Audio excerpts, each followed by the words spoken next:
Mbyllet afati i paraqitjes së personave të sëmurë dhe të pafuqishëm për të votuar në kushte shtëpiake. Komisioni Shtetëror Zgjedhor në seancën e sotme shqyrtoi disa ankesa të kësaj kategorie të personave, pjesë të cileve u pranuan, duke u rumbullaksuar në 9.000 numri i këtyre personave për të votuar në shtëpi. Kryetari i Komisionit Shtetëror Zgjedhor Boris Kondarko njoftoi se nuk do të realizohet votimi për 8 persona në shtëpinë e pleqve Aria në Shkup.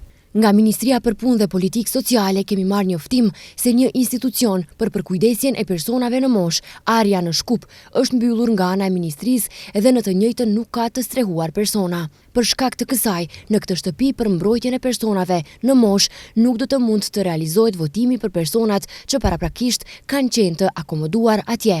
Konkretisht, kanë qenë të paraqitur 8 persona për të votuar.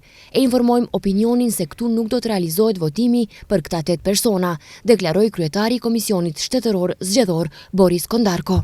Komisioni Shtetëror Zgjedhor gjithashtu ka akredituar dhe 9 vëzhgues të shoqatës civil, 24 vëzhgues të Këshillit të Evropës dhe 2 vëzhgues të shoqatës Wake Up. Numri i përgjithshëm i vëzhguesve shkon në 1340, 699 të vendit dhe 639 ndërkombëtar, si dhe 2 gazetar të huaj.